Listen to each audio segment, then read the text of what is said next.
오늘 우리에게 주신 하나님 말씀은 창세기 34장 18절에서 31절 말씀입니다. 그들의 아들 하물과 그의 아들 세겜이 좋게 여김으로 이 소년이 그 일 행하기를 지체하지 아니하였으니 그가 야곱의 딸을 사랑하며 그는 그의 아버지 집에서 가장 존귀하였더라.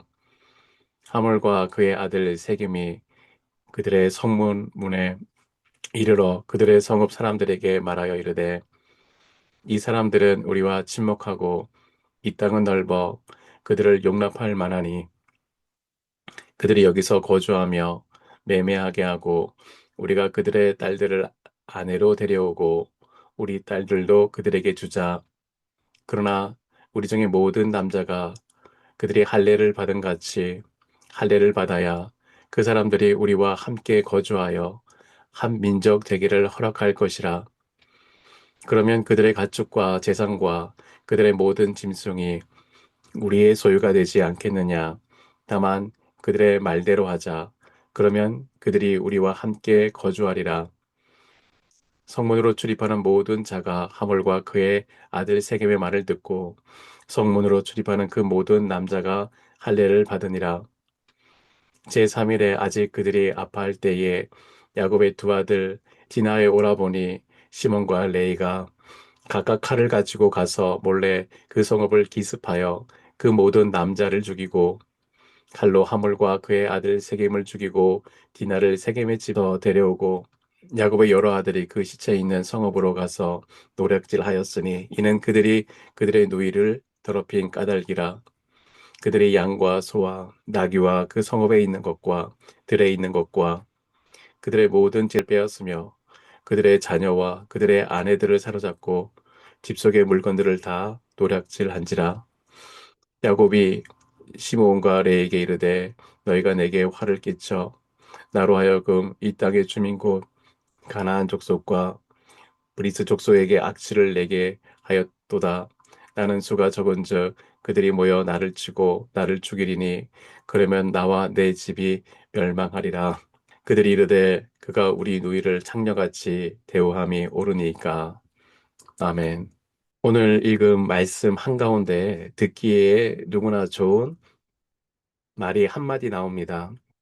하나됨입니다. 바로 22절에 한 민족이 되기로 허락할 것이다. 라는 구절입니다. 여기서 한민족이란 뜻은 즉 하나의 백성이라는 뜻입니다. 특히 하나를 뜻하는 예하드는 이스라엘 백성에게 가장 거룩하고 소중한 단어입니다. 그들이 매일 아침 저녁으로 간절히 암송하던 신앙 고백입니다. 신명기 6장 4절에 이스라엘아 들으라 우리 하나님 여호와는 오직 유일한 여호와시니 여기서 유일한 이란 말은 예하드 하나라는 말입니다. 여기서 나오는 단어이기 때문에 참 거룩한 단어입니다. 그런데 이토록 거룩한 단어가 오늘 본문에는 뜻밖에도 이방 민족인 하몰과 세겜의 입에서 흘러나옵니다. 우리가 서로 합쳐서 하나가 됩시다. 라며 매력적인 제안을 건네는 것입니다. 겉들어 보면 이보다 더 좋을 수는 없는 말입니다. 화해와 연합, 그리고 평화의 메시지처럼 들리기 때문입니다. 하지만 세상에는 전혀 다른 두 가지 종류의 하나됨이 존재합니다. 겉모습은 쌍둥이처럼 닮았지만 그 속은 완전히 다릅니다. 살리는 하나됨이 있어요. 사랑과 진리 위에 세워져 서로를 풍성하게 만듭니다. 반면 삼키는 하나됨이 있습니다. 철저한 이익과 거짓 위에 세워진 결국 서로를 갉아먹는 것입니다. 오늘 말씀은 달콤한 거짓말로 시작된 잘못된 하나됨이 결국 어떤 비극을 불러오는지를 생생하게 보여줍니다. 눈앞의 이익을 위해 뭉쳤던 그들의 약속이 어떻게 끔찍한 학살과 외로운 고립으로 무너져 내리는지 보게 됩니다. 나아가 오늘 말씀을 통해 우리 주 예수 그리스도께서 십자가에서 피 흘려 이루시고 마지막 순간까지 간절히 기도하셨던 참된 하나됨, 예하드의 진정한 의미를 새기는 시간이 되기를 바랍니다. 첫째, 거짓된 하나됨은 이익을 미끼로 삼습니다. 하물과 세겜은 성문에 모인 동네 사람들을 설득하기 시작합니다. 저들과 결혼도 하고 우리도 그들처럼 할례를 받아 한 민족이 됩시다. 겉으로 보면 참 아름다운 통학 같습니다. 하지만 바로 그 다음 절에 그들의 감추어진 속마음이 드러납니다. 23절에 그러면 그들의 가축과 재산과 그들의 모든 짐승이 우리의 소유가 되지 않겠느냐. 그들이 원한 것은 연합이 아니라 상대방을 통째로 집어삼키는 흡수였습니다. 하나님을 향한 거룩한 단어인 예하드 하나됨을 여기서는 속이 텅 빈 사기극의 도구로 사용한 것입니다. 세겜의 남자들은 이 달콤한 말에 넘어가 몸에 할례를 받습니다. 마음에는 하나님의 언약이 눈꼽만큼도 없으면서 오직 돈을 벌겠다는 욕심으로 종교적인 형식에만 받아들인 것입니다. 이것은 마치 이해관계로 맺어진 위장 결혼과 같습니다. 반지도 끼고 서류도 만들었지만 서로 사랑해서가 아니라 얻어낼 이익이 있어서 맺은 거래일 뿐입니다. 이익이 사라지면 그 결혼도 끝이 납니다. 형식은 부부지만 실제 남남인 것이죠. 성경을 보면 이처럼 이익과 인간의 욕망을 접착제 삼아 짓된 하나됨을 이유로 했던 대표적인 사건이 바로 바벨탑 사건입니다. 창세기 11장을 보면 인류는 이렇게 외치며 뭉칩니다. 창세기 11장 4절에 자 성읍과 탑을 건설하여 그 탑 꼭대기를 하늘에 닿게 하여 우리 이름을 내고 온 지면에 흩어짐을 면하자. 참 말은 좋습니다. 우리 흩어지지 말고 하나 됩시다. 힘을 합쳐 멋진 도시를 만듭시다. 하지만 이 연합의 중심에는 하나님이 없었습니다. 오직 인간의 이름을 높이겠다는 교만, 하나님 없이도 안전하게 살 수 있다는 인간의 욕망이 접착제였습니다. 겉보기에는 온 인류가 완벽하게 하나 된 역사적인 순간 같지만 하나님 보시기에 그것은 거룩한 연합이 아니라 하나님을 대적하는 단단한 뭉쳐짐일 뿐이었습니다. 결국 하나님께서 그들의 언어를 혼잡하게 하사 그 단단해 보이던 하나됨은 순식간에 모래성처럼 흩어지고 말았습니다. 오늘날 세상을 살아가는 우리에게 이것은 정말 무서운 유혹입니다. 외톨이가 되기 싫어서 사람들에게 인정받고 싶어서 우리는 세상과 하나 되기 위해 신앙의 자존심을 슬그머니 내려놓습니다. 그러나 그것은 아름다운 연합이 아니라 나를 잃어버리는 흡수이며 세상에 동화되어 결국 내 영혼이 사라지는 소멸일 뿐입니다. 우리가 붙잡아야 할 것은 오직 예수 그리스도의 보혈과 사랑 위에 세워지는 참 하나됨, 예하드입니다. 두 번째, 거짓된 하나됨은 결국 갈라놓습니다. 22절에서 그토록 소리 높여 외쳤던 한 민족이라는 달콤한 제안의 끝은 무엇이었습니까? 사흘 뒤 한 민족이 다른 민족을 칼로 잔인하게 도륙하는 비극이 벌어졌습니다. 성경은 세계 사람들이 부지 중에, 즉 아무 의심 없이 안심하고 마음을 놓고 있을 때에 기습을 당했다고 기록합니다. 거짓된 하나님이 가져다 준 평화는 날카로운 칼날 앞에서 단 한순간도 버티지 못하고 산산조각나는 가짜 평안이었습니다. 두 민족을 하나로 묶겠다던 그 인간적인 계획이 도리어 끔찍한 죽음과 흩어짐을 낳은 것입니다. 더 무서운 것은 이 거짓된 하나됨이 가해자였던 야곱의 집안마저 갈갈이 찢어 놓았다는 사실입니다. 시므온과 레이가 칼을 들고 폭력을 휘두르자 나머지 아들들은 그 뒤를 따라 정신없이 재물을 노락질합니다. 결국 야곱의 가문은 이 참혹한 행동과 책임을 두고 서로 손가락질하며 조각조각 분열되고 맙니다. 거짓과 탐욕 위에 세운 하나됨은 압력이 가해지는 순간 이처럼 잔인한 폭력과 분열로 부서져 내립니다. 이익과 인간적인 목적을 위해 억지로 뭉쳤다가 위기가 다가오자 잔인하게 갈라선 역사가 성경에 또 나옵니다. 바로 사울왕과 이스라엘 군대의 이야기입니다. 사울왕을 따르던 군대의 신하들이 왕이 주는 권력, 명예, 이익이라는 끈으로 단단히 하나 된 것처럼 보였습니다. 사울왕 역시 그들에게 사무엘상 22장 7절에 내가 너에게 밭과 포도원을 주며 너희를 천부장 백부장으로 삼지 않겠느냐 라며 이익을 접착제 삼아 사람들을 곁에 묶어 두었습니다. 하지만 블레셋과의 마지막 전투 길보아산 전투에서 거대한 위기가 닥치자 그 단단해 보였던 연합은 순식간에 녹아내렸습니다. 왕이 주는 이익을 바라보며 뭉쳤던 이들은 정작 왕이 위기에 처하자 모두 도망치기에 바빴고 사울왕은 처참하게 버림받아 스스로 목숨을 끊는 비극을 맞이했습니다. 하나님이라는 진리 없이 이익만으로 뭉친 공동체가 위기 앞에서 어떻게 무력하게 무너지는지 보여주는 서글픈 예입니다.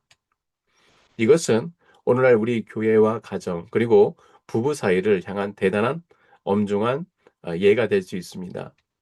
진리와 하나님 위에 세워지지 않는 하나됨은 인생에 매서운 겨울바람이 불어오면 반드시 갈라지게 되어 있습니다. 서로에게 쓸모가 있고 이득이 있어 뭉친 관계는 그 쓸모가 다하거나 손해가 생기는 순간 모래성처럼 무너집니다. 역설적이게도 세상에서 가장 깊은 상처와 분열은 진짜가 아니었던 가짜 하나됨에서 자라납니다. 영원히 변치 않는 하나님의 진리 안에서 위기가 와도 결코 끊어지지 않는 참된 연합을 이루는 저와 여러분 되시기를 바랍니다. 세 번째, 거짓된 하나됨은 결국 나만 남습니다. 그토록 시끌벅적하게 한 민족이 되고자 약속했던 이야기가 결국 어떻게 막을 내리는지 보십시오. 비국이 휘몰아친 후 야곱이 입을 열어 이렇게 말합니다. 30절에 나와 내 집이 멸망하리라. 방금 전까지 서로 우리를 외치던 자리에서 결국 나와 내 집만 덩그러니 남았습니다. 하나됨이라는 거창하고 화려했던 말이 끝내 이기적인 자기 한 몸으로 쪼그라든 것입니다. 한 민족이라는 거창한 제안으로 문을 열었던 성경의 한 장이 결국 모두가 이전보다 더 외롭고 쓸쓸해진 채로 끝이 납니다. 자기 아니만 생각하던 아버지, 자기들만의 정의에 갇혀 폭력을 정당화하는 아들들, 거짓된 하나됨이 남긴 것은 결국 흩어진 서로 등을 돌린 여러 개의 나로 부서져 버린 것입니다. 거짓된 하나됨의 결말은 이토록 참혹합니다. 하지만 성경은 여기서 멈추지 않고 우리에게 진정한 하나됨이 무엇인지 보여주십니다. 우리 하나님은 본래 삼위의 인격, 완전하신 하나이십니다. 그 영원하신 아들 예수님께서 십자가를 바로 눈앞에 두시고 마지막 순간에 핏방울을 흘리시며 이렇게 기도하셨습니다.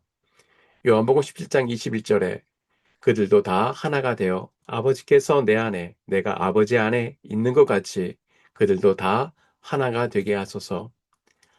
참된 하나됨은 본래 완전한 사랑으로 하나이신 삼위일체 하나님의 품으로 우리가 함께 이끌려 들어가는 것입니다.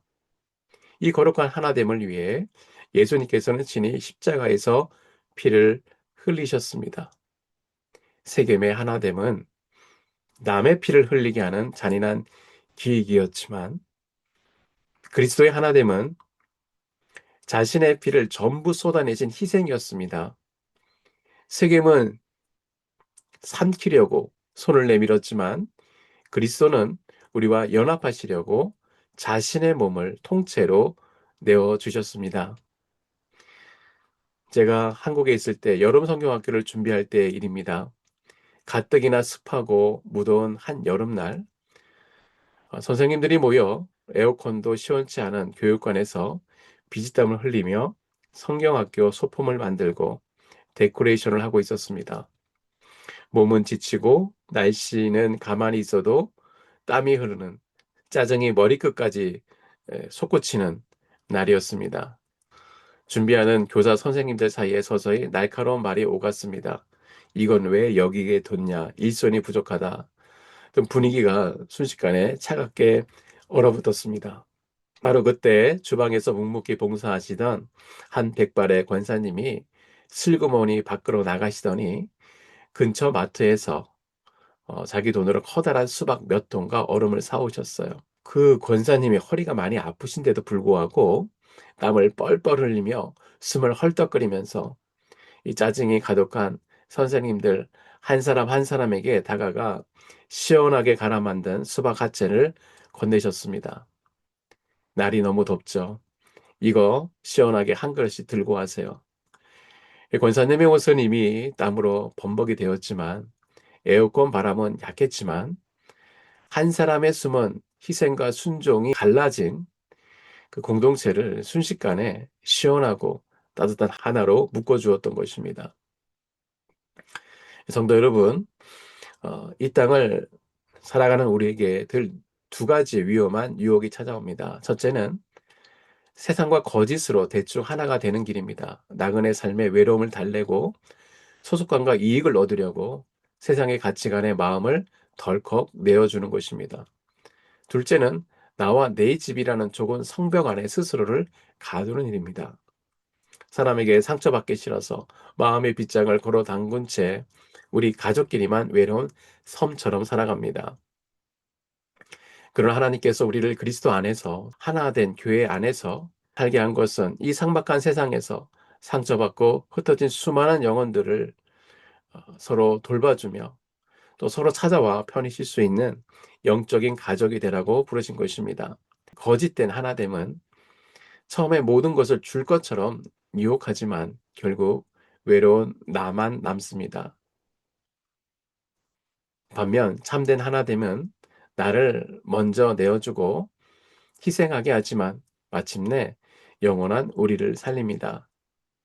그리스도께서 십자가의 피로 이루시고 마지막 기도로 간절하게 구하셨던 참 하나됨, 그 하나됨 안에 굳건히 서서 오늘 하루를 살아내는 우리 모두가 되기를 주님의 이름으로 축복합니다.